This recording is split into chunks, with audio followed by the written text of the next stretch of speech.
नमस्कार दोस्तों, जीएसटी में आपका स्वागत है। आज हम सीखेंगे सम के बारे में। सम के फॉर्मूला के बारे में सीखेंगे। तो कुछ जान लेते हैं सम के बारे में क्या सीखने वाले। तो सम के फॉर्मूला के बारे में जान लेते हैं। पहले एक्सेल पे जाएंगे और हम एक क्या क्या सीखेंगे वो देख लेते हैं। तो हम दो तीन फॉर्मूला सम के बारे में सीखेंगे।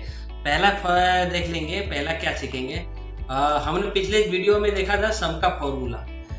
अब हम सीखेंगे सम इफ एस, और ये प्रोडक्ट वाले जो हैं इसके बारे में हम नेक्स्ट वीडियो में सीखेंगे। इसका थोड़ा वीडियो लंबा हो जाएगा, इसके लिए मैं खाली अभी आज दो ही सिखा रहा हूँ, सम और सम इफ एस।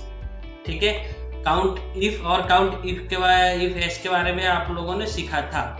तो अभी तो ध्यान रखना, क्योंकि वो भी हम इसमें शायद यूज करने वाले हैं। तो कैसे यूज करेंगे, इससे पहले हम थोड़ा डेटा समझ लेते हैं। डेटा क्या कहता है। डेटा कोई भी डेटा बनाने का, मैनेजमेंट का कोई भी डेटा, कोई भी कंपनी का, ऑफिस का, घर का, पहले वो डेटा समझने का है। मैंने यहाँ पर एक डेटा लिया है, कंपनी का डेटा बनाया है एग्जाम्पल के तौर पे।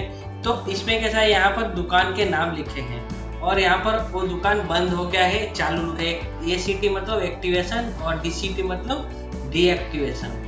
इसका मतलब यही होता है कि यहाँ पर ACT मतलब डीएक्टिवेट, ACT मतलब एक्टिवेट, डीएक्टिवेट मतलब DCT। यहाँ पर फिल्टर करेंगे हम। फिल्टर करने के लिए अल्टर DFF करेंगे तो फिल्टर ऑटोमेटिक आ जाएगा। अब हम वहाँ पर माउस ले जाके क्लिक करेंगे तो दो टैग लगेंगे, ACT और DCT। ACT मतलब एक्टिवेट, DCT मतलब डीएक्टिवेट। अब हम इसको चेक करते हैं कितना डेटा होता है। इसको सिलेक्ट करेंगे तो नीचे आएंगे तो काउंट में दिखेगा। देखिए यहाँ पर दिखेगा कि कितना डेटा है। एक मिनट, 4941 का डेटा है, यहाँ पर दिख रहा है। वैसे ही हम इसको फिल्टर हटा देंगे तो ये डेटा बन जाएगा, ऑल डेटा बन जाएगा। अब वहां पर देखते कितना है, देख लेते हैं। तो 4959 का हो गया, बढ़ गया।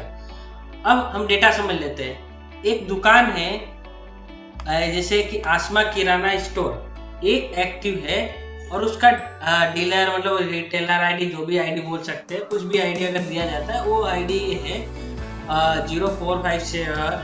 ठीक है, और उसका अमाउंट जो है ना, उसने प्रोडक्ट कितने रुपए के बजाय 583 रुपए का प्राइस किया है, मतलब उतने रुपए का उसने बेच दिया, सेल किया है।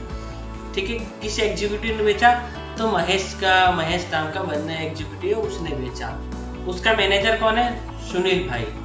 ठीक है, अब हम देख लेते हैं। एग्जीक्यूटिव हमेशा ज्यादा रहेगा। तो एग्जीक्यूटिव ज्यादा क्यों रहेगा, क्योंकि हर एक दुकान में उसको हर एक कितने दुकान एलोकेट किया जाए तो दुकान के ऊपर रहता है। तो इसमें मैंने मेरे थोड़ा सा कमी रखा है, रिटेल इससे ज्यादा रहेगा इसका दुकान, क्योंकि हर एक में कम से कम 10-15 दुकान तो डाल ही सकते हैं ना, कि दुकान ज्यादा है। तो हम देखेंगे कि कितने दुकान है और कितने दुकान ने, वो सब हम फॉर्मूला बनाएंगे। उसके मैनेजर है तीन मैनेजर डाल दिया है। इसके में कितना एग्जीक्यूटिव आते हैं एक बार सिलेक्ट करके देखते हैं। सिलेक्ट किया तो उसमें कितने एग्जीक्यूटिव आते हैं वो एक बार देख लेते हैं। देखिए इसमें इतने ही आते हैं, बाकी सब में आते हैं। अब डेटा बनाने से पहले कंपनी से कुछ क्राइटेरिया होता है, क्राइटेरिया हम डिफाइन कर लेते हैं। क्या क्राइटेरिया होता है, तो पहला क्राइटेरिया है अमाउंट, दुकान मतलब उसका जो एग्जीक्यूटिव का जो टारगेट है वो पूरा करने के लिए दो नियम होंगे। दो नियम कौन कौन से होंगे तो वो हम देख लेते हैं। पहला नियम ऐसा होगा कि दुकानदार 1000 रुपए का अमाउंट का प्रोडक्ट सेल किया होना चाहिए, तो एलिजिबल में आएगा, नहीं तो नहीं आएगा। जैसे 583 आया तो पहले ही नॉट एलिजिबल में आ गया। तो 1000 में कैसा होगा तो देख लेते हैं। 1000 में मैं यहाँ पर करेंगे तो इतने जो जाएंगे ये सब निकल जाएंगे, 1000 से नीचे वाले सारे निकल जाएंगे। दूसरा नियम ऐसा कहता है कि दुकानदार ACT मतलब एक्टिव भी होना चाहिए, एक्टिव होना चाहिए तो ही होगा। अब बंद होगा, भले उसने 10,000 का किया है तो हमको काउंट नहीं करना है। तो हम अब इसके ऊपर एक समरी डेटा बनाएंगे। समरी डेटा बनाने के लिए हम चले जाएंगे शीट 3 करके, एक मैंने बनाया है उसमें। उसमें मैंने सभी का नाम है ना, मैंने जितना नाम एग्जीक्यूटिव का है उतना मैंने ले लिया है, और सभी को मैंने एक रेवेन्यू मतलब प्राइस जो मैंने बताया ना उसका एक टारगेट दे दिया है। टारगेट देने से क्या होता है कि अगर मैं टारगेट देता हूं तो उसको अचीवमेंट करोगे तो ही आपका परसेंटेज होगा, क्वालिफाई हो गया इंसेंटिव के लिए, सैलरी के लिए, जो भी हर एक कंपनी अलग अलग नियम रहता है, तो एक बार ध्यान रखना रहेगा। ठीक है, तो हम एक अचीवमेंट कैलकुलेट करेंगे। अचीवमेंट कैलकुलेट करने से कितना रुपया है, अब यहाँ पर मैंने तुमको बता दिया कि कितना रुपया है। शीट 1 में जो है डेटा, इसमें ये प्राइस है, ये प्राइस है। तो हम पहले एक बार चेक कर लेते हैं मैनुअली डेटा एग्जांपल के लिए। मतलब यहाँ पर पहला नाम क्या है, पहला नाम है आशीष, तो आशीष का कितना हुआ वो देख लेते हैं एक बार। तो पहला हम नाम चेक करेंगे। पहला क्राइटेरिया क्या है कि हम आशीष सिलेक्ट करेंगे, आशीष सिलेक्ट कर लेंगे। आशीष में 1000 रुपये एमआरपी पहले, क्योंकि 1000 रुपये से ज्यादा होना चाहिए, तो मैं ग्रेटर देन इक्वल टू 1000 रुपये सिलेक्ट कर लूंगा। और इसमें भी एसीटी होना चाहिए, तो सारा एसीटी ही है। तो इसकी प्राइस कितनी हुई हम देख लेते हैं। नीचे इसकी प्राइस होता है 70 काउंट होता है, 70 दुकानदार ने काम किया और इसके प्राइस हो गया 5 लाख जितना, 5 लाख जितना प्राइस हो गया है। अब ऐसे करके तो मेरे को तो इतने एग्जीक्यूटिव है, तो मेरे को सबको कैसे निकालने का, तो हम सबको निकालने में तकलीफ होगी। मतलब एक एक करके मैं लिखूंगा ये तो समझ लो कि मात्र कम होंगे, 30-40 ही होंगे। लेकिन अगर 10,000 एग्जीक्यूटिव हो तो कैसे करने का, तब हम फॉर्मूला यूज करते हैं सम इफ का, सम इफ एस। सम इफ का भी यूज कर सकते हैं, लेकिन सम इफ दोनों में फर्क क्या है, फॉर्मूला एक ही है, सम इफ और SUMIFS. Some if S, some if दो क्राइटेरिया, अगर दो फॉर्मूला है तो दोनों अलग अलग जगह पे यूज होता है। सम इफ और फॉर्मूला दोनों एक ही है।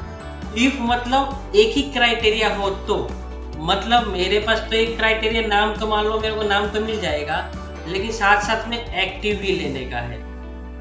और दूसरी बात 1000 रुपये से ऊपर होना चाहिए, ऐसा भी होना चाहिए, तो फिर प्रॉब्लम हो सकती है ना। तो हम एक काम करेंगे, अब हम तो सम इफ एस करके फॉर्मूला अगर कैलकुलेट करेंगे तो एक बार कैलकुलेट करेंगे तो गलत आएगा। कैसे गलत आएगा मैं आपको एक बार दिखा देता हूँ कैसे, क्योंकि सम इफ एस का फॉर्मूला एक बार करते हैं, देखते हैं क्या होता है। सम इफ एस का पहले सम रेंज पूछा है, तो हम सम रेंज के लिए फिर शीट 1 में जाएंगे। सम रेंज ये हम सिलेक्ट करेंगे इसको। फिर बोलता है फॉर्मूला में देखिए कोमा, मैंने कोमा किया। क्राइटेरिया रेंज, तो क्राइटेरिया रेंज हम इसको सिलेक्ट करेंगे, फिर कोमा बोलेंगे। और फिर बोलता है क्राइटेरिया, क्या क्राइटेरिया, तो क्राइटेरिया में हम क्या करेंगे,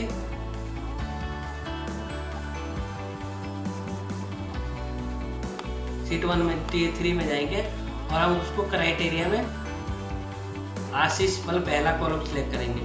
फिर बोलता है क्राइटेरिया 2 रेंज, तो फिर से हम 1 में जाएंगे। 1 में क्राइटेरिया हम सिलेक्ट करेंगे, फिर कोमा करेंगे और क्राइटेरिया क्या करेंगे, इन्वर्टेड कोमा में ACT, और फिर हमको एंटर कर देना रहेगा। ये आपका काउंट आ गया। ठीक है, अब इसको हम नीचे फॉर्मूला नीचे तक ड्रैग कर लेंगे, नीचे तक हम ड्रैग कर लेंगे। कैसे ड्रैग करते हैं देख लेते हैं, नीचे तक फॉर्मूला ड्रैग कर लेंगे। ये आ गया आपका काउंट और ऊपर परसेंट, लेकिन ये काउंट गलत है। क्यों, हमने एसीटी तो लिया लेकिन 1000 वाला काउंट नहीं लिया, तो हमको एक और फॉर्मूला बनाना पड़ेगा। क्या बनाना पड़ेगा, तो इसी में मेरे को पहला शीट में बनाना पड़ेगा। तो पहले शीट में एक साइड में मैं फॉर्मूला बना दूंगा। फॉर्मूला क्या बनाऊंगा, पहले मैं इसको फिल्टर हटा देता हूँ कि एलिजिबल, EL डाल के कि एलिजिबल कैसे होगा। तो एलिजिबल कैसा होगा, तो यहाँ पर इफ का फॉर्मूला लगाएंगे, is equal to if logic मतलब ये सिलेक्ट कर लूंगा, फिर कोमा नहीं करूंगा, ग्रेटर देन 1000 और फिर कोमा इन्वर्टेड फिर कोमा में y, मतलब बता देता हूँ इसका अर्थ क्या होता है, नहीं तो है अगर d 1000 से ऊपर हो तो y अथवा n, लेस देन है, लेस देन नहीं आएगा यहाँ पर, ग्रेटर देन आएगा। यह ध्यान रखना है, ये थोड़ा गलती भी हो सकती है तो वह ध्यान रखना रहेगा।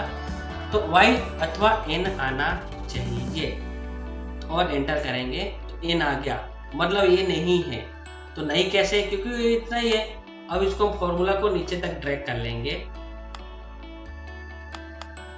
ड्रैग कर लिया। अब आगे चलते हैं।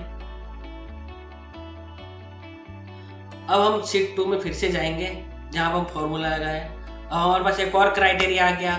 क्राइटेरिया कौन सा आ गया, तो इसी में हम फॉर्मूला मॉडिफाई करेंगे।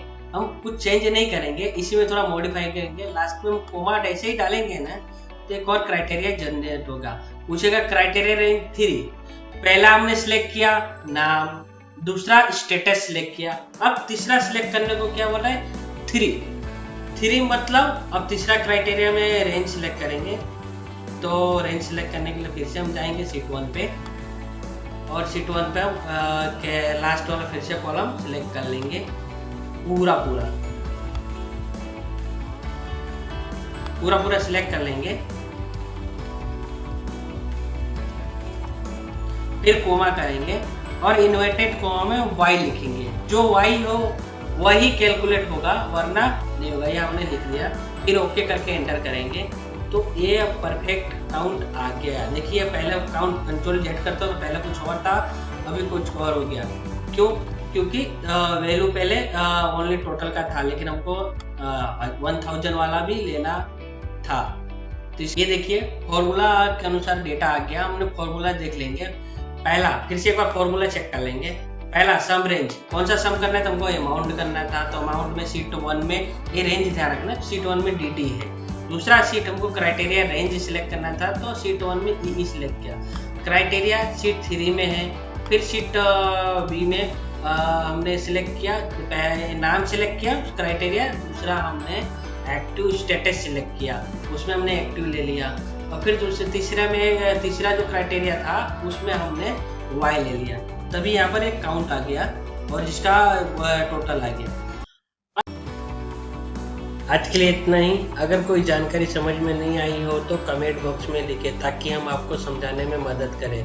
यह चैनल अच्छा लगा तो लाइक करें, शेयर करें और बेल आइकॉन पर ऑन करें ताकि हमको सबसे पहले आपको वीडियो मेरी मिल जाए और आपको कंप्यूटर के ज्ञान हो जाए, कंप्यूटर में क्या क्या है या गेट सेल्फ टैलेंट के बारे में जानकारी मिले। धन्यवाद।